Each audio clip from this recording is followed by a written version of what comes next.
Okay. And we're live. We're not actually live. We're just recording. Yeah.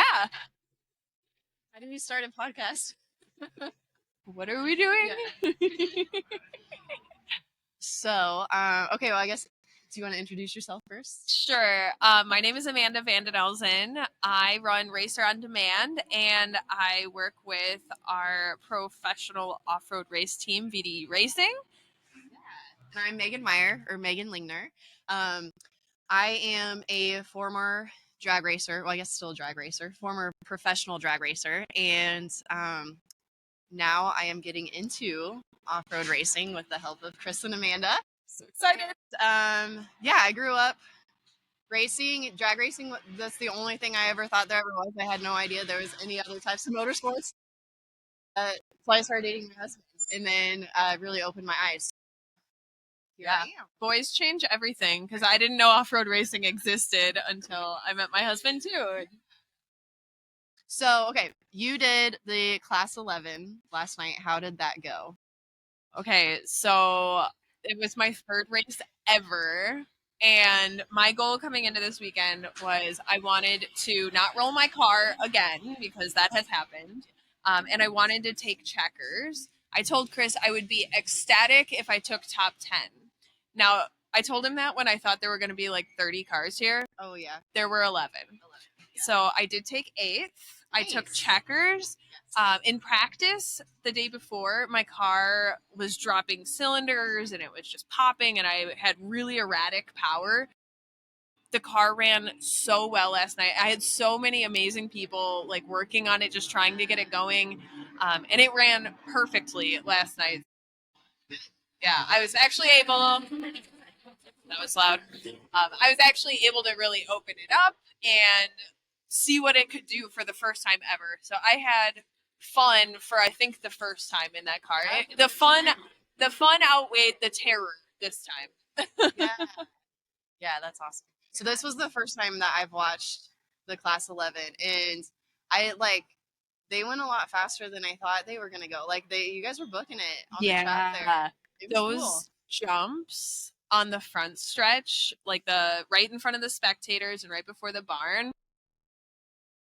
Like I have 5 inches of travel. Yeah.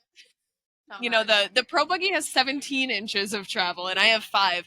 And I told John, because he had a camera that's facing me inside the car, I was like, you're gonna have to watch after I go off the barn jump and I'm going around the barn turn. You're gonna have to watch because I'm driving one-handed and I'm turning my helmet back on straight because it's like twisting on my head as I'm going off these jumps. Yeah. Oh man, yeah. Yeah, it was really cool to watch. The first, second, third, they were really getting after it. Yeah, it was cool. We were cheering you on. Yeah. Oh, it was a lot of fun. I'm still not fast, and I won't be for a long time, if ever. Yeah. Yeah, no, having fun's all that matters. When are you getting out there? Good question. So we've done 2 races so far with the side by side, and we've only had it. Let's see, we got it April because we got it Easter weekend. So we got it in April. We've only done 2 races with it, but we did do 1 practice, and so we rented out Wheatland because that's like our home track now. And it's funny. I think I told you it was like my second time doing practice. Like first lap, kind of warm up, and then I told Adam, okay, time me because I want to see what my lap time is. Like, am I competitive at all in this? And so I got like half a lap in, going over the big tabletop jump. And it was really windy that day too. So he was like, hey, like don't try to do the tabletop jump because it's gonna like push you sideways. And of course, I don't think about that because now I'm in like race mode. It's like I want to. So I go like full send over the tabletop jump, and yeah, like it kind of pushed me out, and so I was in like do you call it like marbles or like the cushion? The cushion, or we just call it fluff sometimes. Fluff. Okay, yeah. So I was in like the big chunky part, and it just like sucked me into the wall right there. So I slammed the wall going super fast. My back the rear left tire just completely destroyed the wheel. It's in like 8 different pieces. The trailing arm, thankfully the axle and the brakes were okay, but the transaxle broke. It just like pushed everything in the transaxle to like the driver's side. And so there's a big leak on the driver's side. And so it just like destroyed a ton in the rear end. And so Adam didn't get a second chance to go out and practice, so he's pretty bummed about that. But so yeah, so we had to do a whole bunch of work before the first race. And we did not get a new transaxle. Like we still have, I think we just ordered one. But so we just kind of welded it to kind of like where the oil was leaking out, like just kind of like patch up that hole, just so we could go and do the first race. But we did get a new wheel, new tires, and a new trailing arm. So I had to do all that. So then we go out for the first race, and I did the women's class, and Adam did sportsman class. The women's class, there's only 3 competitors. There's usually 4, but one of them, she was broke, so she couldn't come to that race. And yeah, so and then of course we have all these problems, like electrical problems in that first race. Because so between us there was only one class, and they were doing a big flat track race. So we were running during the day, but they had to be done by 2 o'clock so that way all the track crew could go to the oval track. And so they were just like really rushing us to get through the races. The day before, it had rained a ton, so like no one got practice, or no one got qualifying or anything on Friday. So Saturday we only got 2 laps to qualify, and then just go right into race number 1. Oh my god. And so qualifying went well, but our transponder didn't work, so neither of us got lap times. But we were just like, it's fine because we would just want to start in the back anyways. It's our first race. And so I got there for the first race, and or no, sorry, I try to go up there for the first race. Like I get all strapped in at the pits, and then the car won't start. And Adam had just done his qualifying. It sat for maybe like 30 minutes and it won't start. And we're like, what is wrong with this machine? Like literally nobody touched it. We didn't do anything to it since it's been back here. And so we're just like, I'm still strapped in because he's just like, stay in. Because if we can get it, you got to go.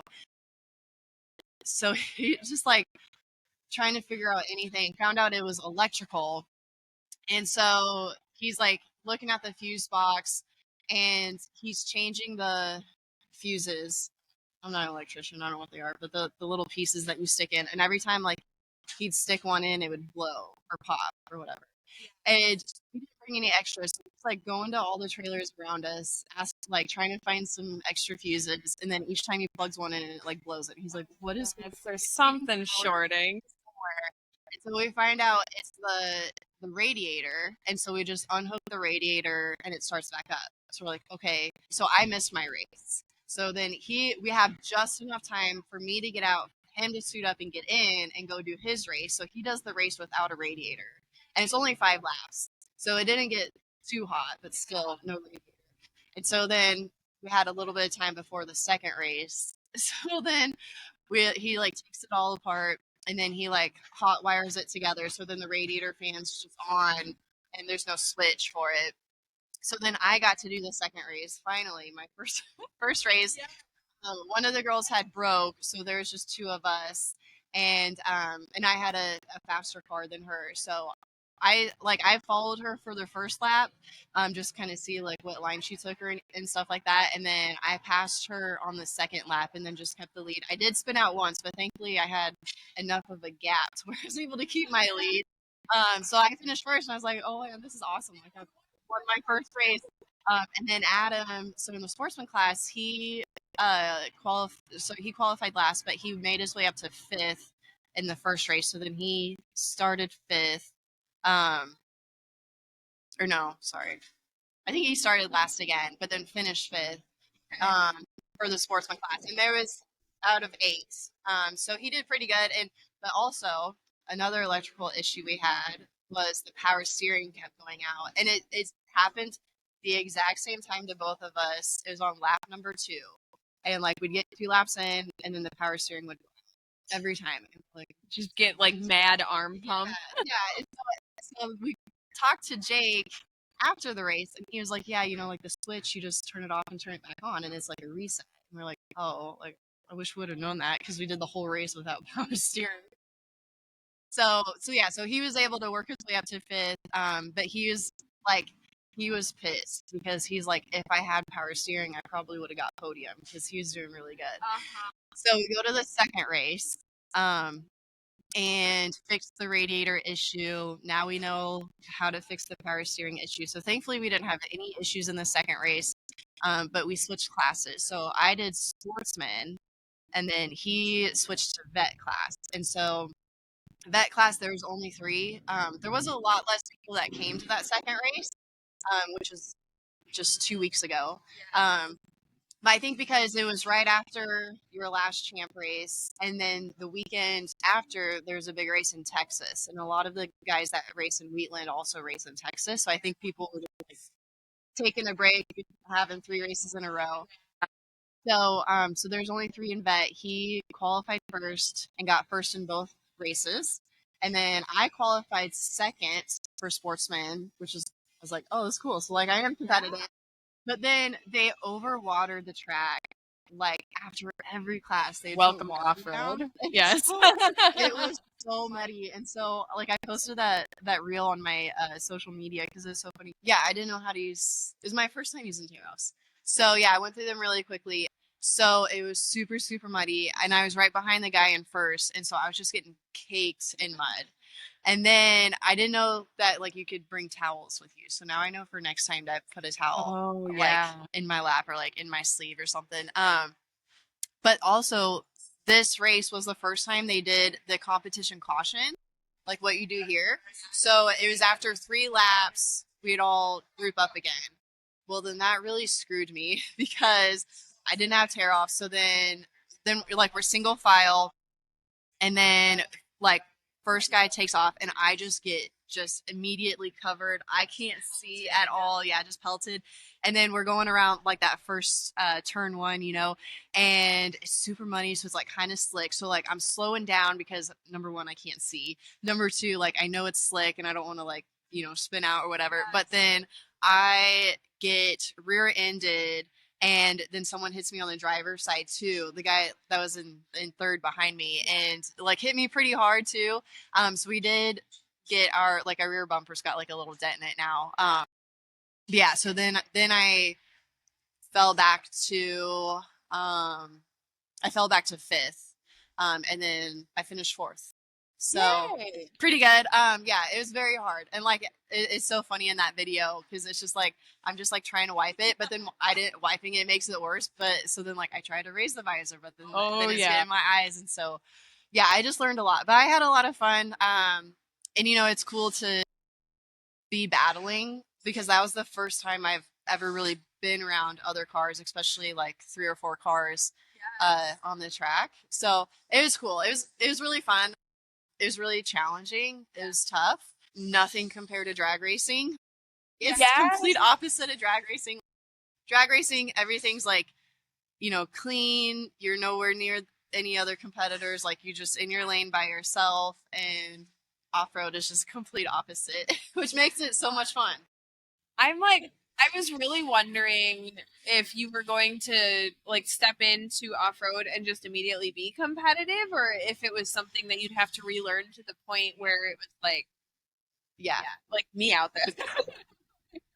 No, I'm so excited though that you got in, and like qualifying second is no joke. Yeah. Like that's huge. Yeah, that was awesome because we were, we had a lot of like, space between us, which again, like I'm still learning. Like I don't even know like what you're supposed to do. Yes.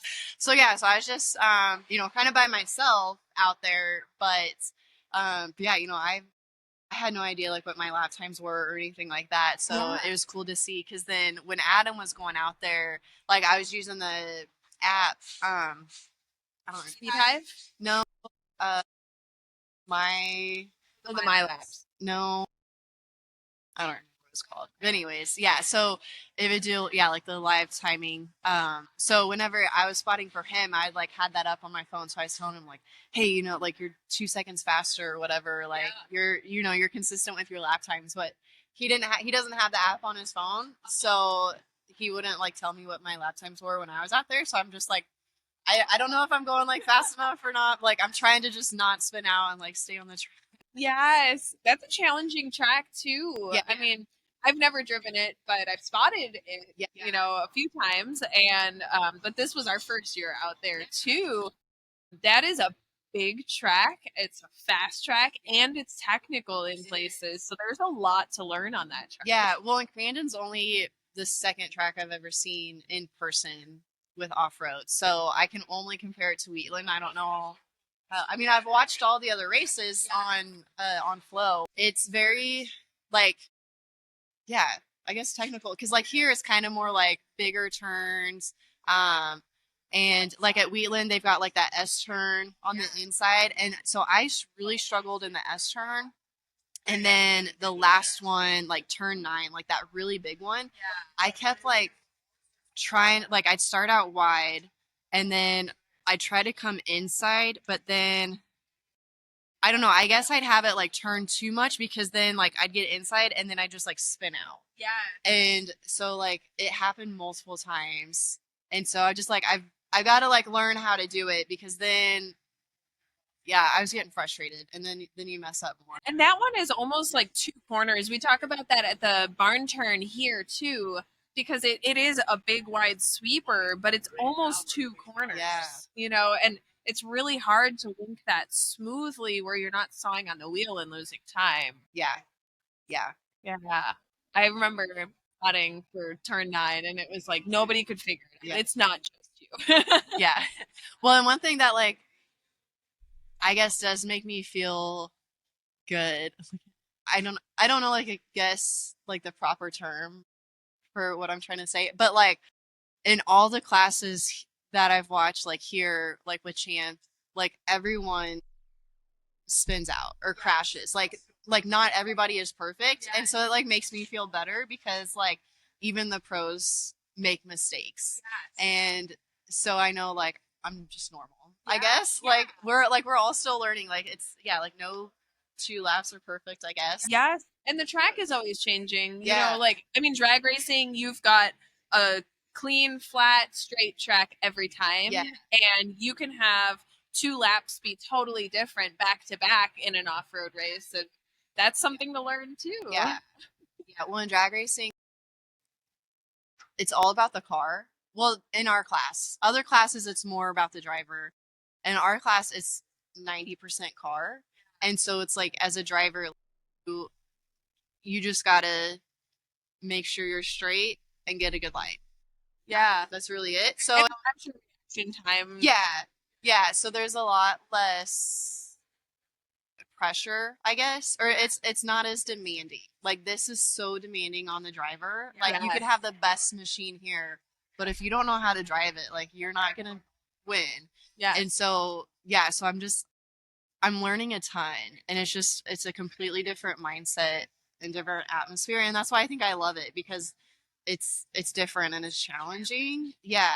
Whereas like drag racing, like I mean, kind of like what I said in the intro, like that's what I grew up doing, and my dad's like still to this day he's totally obsessed with drag racing, but he doesn't care about any other sport out there. Like we never watched NASCAR growing up, never watched anything off-road or anything with dirt, so I really had no idea what else was out there. Like it was only drag racing. And yeah, so once I met Adam.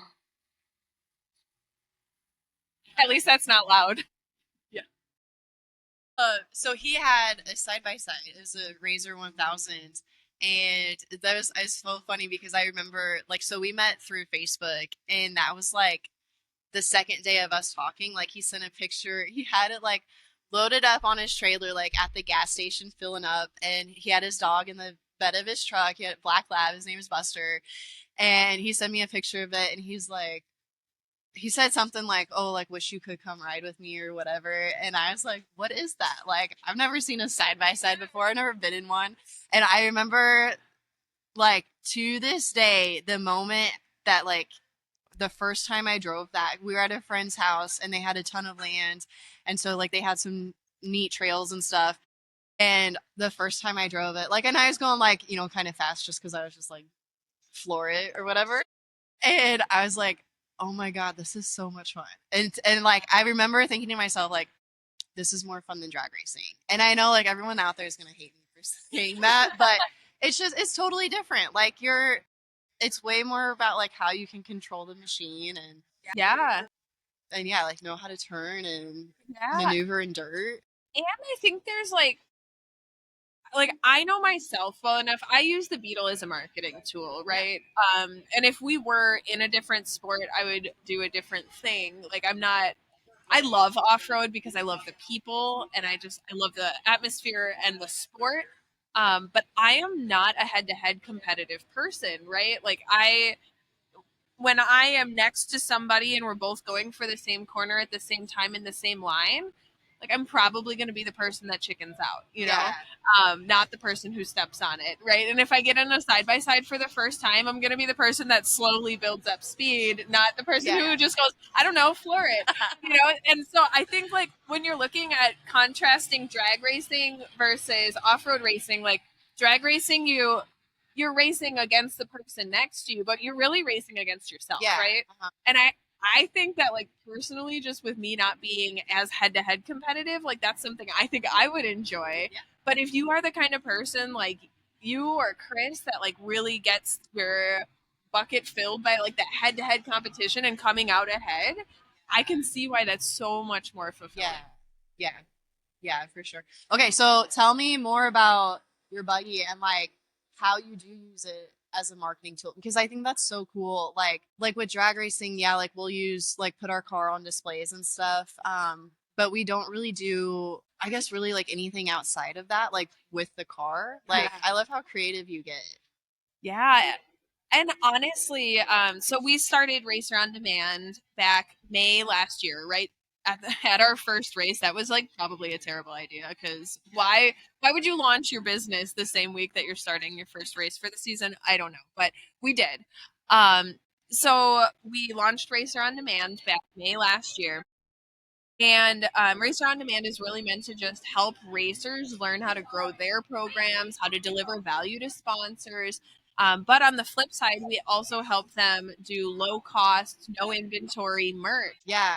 So we've got the online merch marketplace where they can either send us designs or we can have a design made for them. They don't have to touch anything. They just get paid when stuff sells, right? They have to market themselves, but they don't have to produce or ship or hold inventory for the merch, right? But as they're working with us on that, we're also feeding them with tools and resources like your stuff to help them learn to grow their programs, right? And so, how do I draw program awareness to Racer on Demand? Well, why not put a sparkly ass Beetle in our booth at every single race to the point where people like we don't run Beetles for our circuit, right? They come in once a year just at Fall Crandon. They're a desert car typically, so they're an oddity. If I had a car that we race all year, every year, people wouldn't stop and look at it, you know. That's true. If it wasn't Bass Boat Sparkles, it might not catch attention either, but that's maybe a personal preference. Yeah. Do you think okay, because so the class 11 cars that are here, are they all like desert guys that come out here for it? Almost Or are there everybody. like other teams like you guys that do have a class 11? Yeah, there are a couple. They do race them in the desert, though. I think we're the only ones that don't race them in the desert. There are a couple that are. I think the Remreeds are out of Nebraska. Oh, okay. So they travel out to race desert. There were a lot of the Nitro Cross cars that were built specifically for short course. But right now, with Nitro Cross not running, those 11s are going back to desert. Yeah. So yeah. Yeah. Yeah, it was really cool to watch it last night. Because yeah, like I said, we had never seen it before. Yeah. Yeah. Yeah. It's I've spotted for the last 7 or 8 years for our team, for other people's teams. I have a hard time telling people what to do in their car because I've never raced. So Chris was telling me, he's like, just get like a light buggy or a 1600 buggy or something. You'll learn so much about corner entries and braking and how a car actually handles and what a track looks like and how you have to adjust to the track, right? I was like, I don't really want a light buggy or anything. When they did the 50th here at Crandon, they brought the Beatles in for the first time. And there were, I don't know, maybe 30 of them. And we went up to watch them. And I was like, this is going to be a lot of fun. But by the end of the race, I jokingly say that I punched Chris. I was like, bam, I was like, that's it. Like, if I'm going to race anything, it's going to be that one. And it works really well because, we've got the professional program for the Pro Spec and the Pro Buggy year round. It's a lot of work. And this is once a year. So if I wadded up, like knock on everything. But if I wadded up, I have a year to sort it out, not 3 weeks to sort it out. Yeah. Yeah. Well, and like you're saying, like you hadn't even really touched it since last year. Literally. Okay, so like we store it in our enclosed trailer. From Crandon, it was in the trailer until the week before we left for Wheatland. And I pulled it out of the trailer and I was hosing mud off in our driveway. We've got, we live on acreage, so we've got like a gravel drive. And I was laughing because there was like a Crandon colored spot in our driveway. So it had Crandon mud on it until like April. Yeah. Yeah. Easy maintenance. Yes. And I am not a mechanic. I am a far better like marketer and spotter than I am a driver and mechanic. So it needed some love. I up until Dirt City in the pits, Chris fixed my brake master cylinder had been leaking. I didn't have working brakes in that car like since I bought it. Like through my first race, I didn't really have working brakes. It was like if I went down to the floor, maybe I had brakes. It was leaking transmission fluid. Just one of the seals was a little bit sad. So it had been that way since literally last year, and we fixed it at the track because he was bored and it was on display. Yeah, might as well. If that was something that was really putting pressure on a team, it would not be a good thing. So yeah, that makes sense.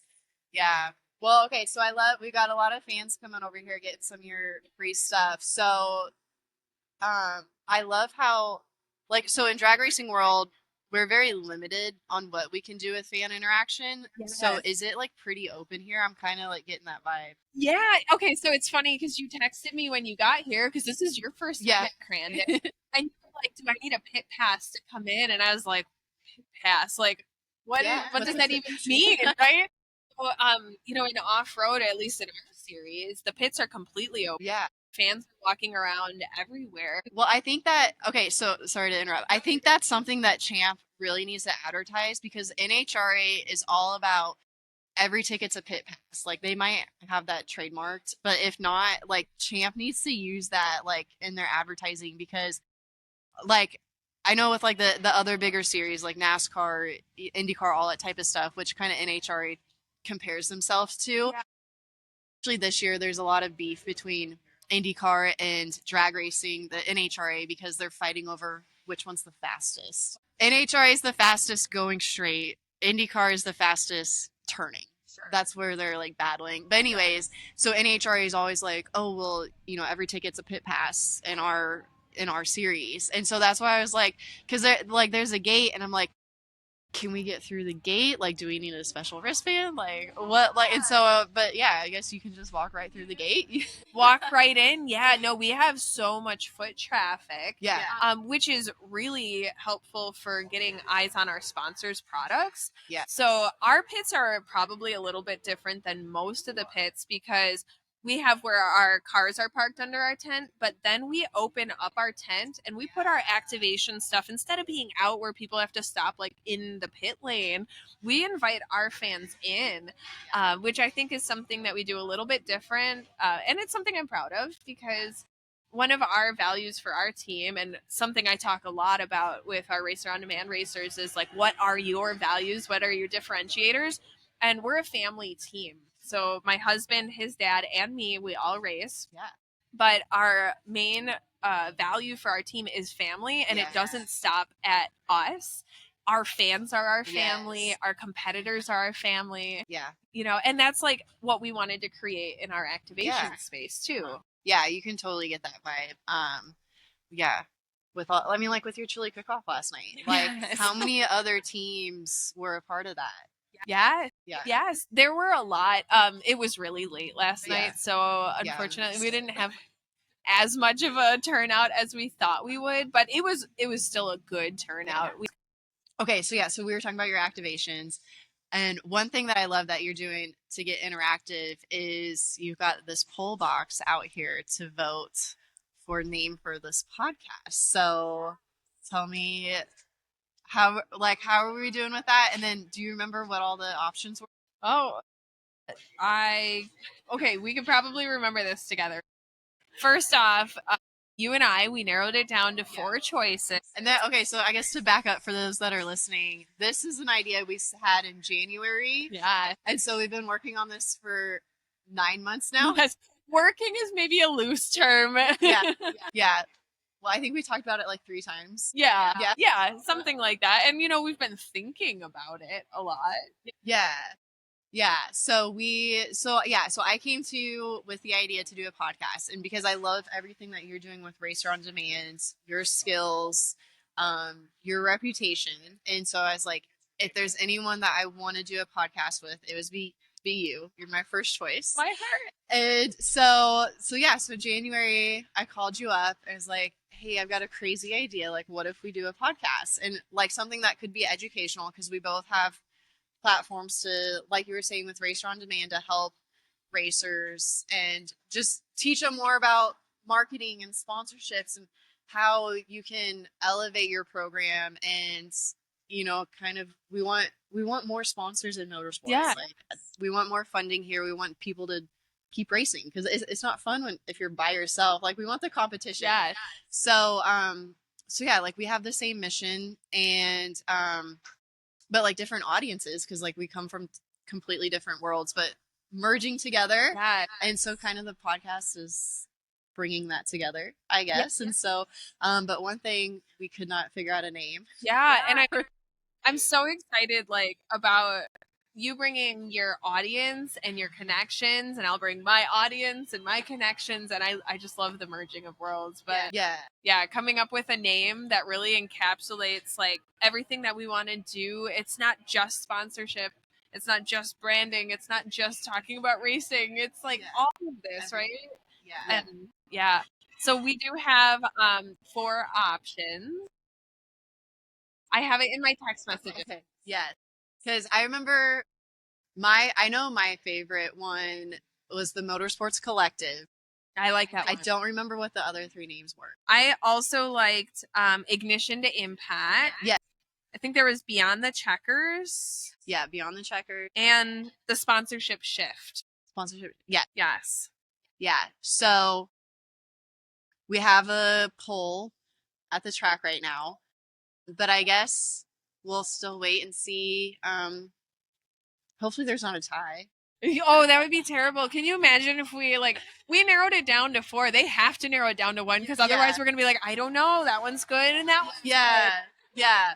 So I don't know when we'll publish this, but if we don't have a name decided, then we could do like an online form. Yeah. And let more people vote and decide what name you would like for this podcast. We'll see. I've only watched one person fill out our ballot so far. I mean, there wouldn't be a tiebreaker. Right. That would be the deciding one. So are you done with Class 11, or do you have one more race? I have one on Sunday yet. Okay. Yeah. So what are your thoughts going into your next race? So this is the first time that I actually had more fun than being scared, right? So I'm feeling good about going into Sunday's race. Good. Which is the first time I've actually ever felt good about going into a race. Yeah. Do you need to do any work to the buggy? No, I just got to clean it up and And even that isn't bad. You were talking about tear-offs, right? I'm running a stack of tear-offs that I put on last year before racing. And there was a stack of 10. I currently have 9 on there, and I was joking last night that it's got like speckles of mud, so I might need to tear a tear-off. So then you have 8. Right, exactly. Exactly. So that's about all I've got to do is remove my tear-off and wipe some mud off the car. Yeah, fill it up with gas. That's probably a smart choice. Yeah. Yeah. But yeah, so we'll be here till Sunday, heading home on Monday. You guys are staying all Yeah, we're staying all weekend, getting the full Crandon experience here. And it's been amazing. Like there's just I love all the different activations like at the pits, like all the vendor activations that are up there. I love that people can like just sit in the grass. Like it's so cool to see like that entire field just like full of people. Yeah. And then we've got spots in the grandstands there. Yeah, it's just like there's so much going on and it's fun. Yeah. Like I love like anywhere you look there's something to do. I feel like and I don't want to be like talking trash on drag racing, but with drag racing there's not as much like just not as much activations, I guess. Like all the actions on the track. I mean, yeah, you can go and watch the guys like tear down their cars after each run, which I know that's cool to watch. But I just like coming from a marketing background and stuff, I feel like there's so much more that we could do. Yeah. And like I love that you guys can sell merchandise here. Like there's so many different creative things that like you guys are giving out and like at the parade that like people were giving out. It's just like I would have never thought of that. And so yeah, I'm getting a lot of ideas of maybe stuff that we could do at the races that we go to. And yeah, I mean, who knows? Maybe I'll be racing here next year. So I think that's the dream. That's the new dream. You should. He's like, tell Megan they have to race Fall Crandon. Just if they're gonna get in, they've got to experience Fall Crandon so they know what they're getting into. Yeah. Well, like, I would love to. I just need to convince Adam. He's more of the worrier in our relationship. He's more cautious. I'm like, let's just go and find out. Like, let's just do it. I've never driven a side by side before. I'm gonna floor it. Is the story I heard earlier. Yeah, I'm like, let's just go. Like, we're going. Might as well bring a race cart, right? Yeah. We didn't, but yeah. So I gotta kind of like gently nudge him, make it seem like it's his idea. Then he'll be more into it. You put that online in a podcast. Does that defeat the purpose of trying to make it? He probably won't listen to it. He's probably like, I hear enough of you all day, every day. But yeah, that would be the dream. Because this is, like the biggest race of the year. The only thing that like I'm concerned about is being on the track with so many people. Because like I was saying, like I'm just not used to that. And like at Wheatland, there's, like 5, 6, 7, 8 side-by-sides. And that was a lot. Yeah. There's like over 30 in the sportsman side-by-side class. Yeah. And so it's like it's very intimidating to think like I would be around like 30 other people. Like there's just that much more opportunity to like run into someone. I mean, yes and no, but like this is the only one that's got a land rush start, right? The land rush start gets really messy when there's a lot of others, but this is also I feel like I could get a good reaction time off that. Maybe be up front. Exactly. Maybe my drag racing skill could help me there, but that's. And realistically, like once you're out racing, what's the difference between being around 5 cars, at Wheatland, or being around the 5 cars that are the same speed as you here? Yeah. It does space out pretty quickly. Yeah. Yeah. I didn't notice that. Yeah. Until the restart. Yeah. And then, yeah, we'll see. So yeah, the machine we got was the Pro Stock side-by-side class, which they haven't ran yet. We haven't seen them because they didn't run yesterday, because just Sportsman was running yesterday. So we'll get to watch them for the first time today. Because Adam asked me yesterday, he's like, if you could race any class here, what would it be? And of course I was like, well, if I just had unlimited time and money, I would do Pro 4. But like, I love the machine that we have. Like I've only got like a few laps in it, but like it's an Arctic Cat. So everyone's kind of like, hey, it's not your typical Polaris or Can-Am or Yamaha. And like, Arctic Cat had some turnover and all that, so it was like everyone was kind of like, oh, it's going away, and they're like, are you sure you want to get an Arctic Cat? And I was like, well, I love, like, my Dunes car that I have is an Arctic Cat, and I love that one. Yeah. Is so then when we saw Jake's come for sale on Marketplace, we were like, oh, that's perfect, because Yes. it was like the only Arctic Cat for sale. But it's like, it's very sturdy, like it jumps straight. Yeah. Like the Yamahas, like they're always like the front ends like point down, and it's like it looks sketchy. Like the Polaris is like jump pretty straight, I guess.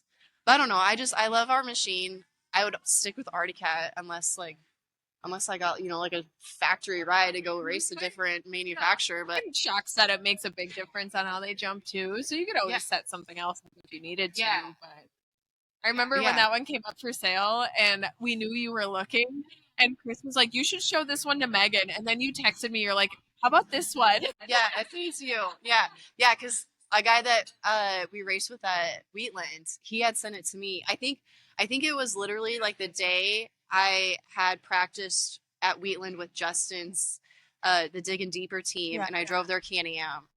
And I think it was maybe that same day or maybe the next day. Yeah.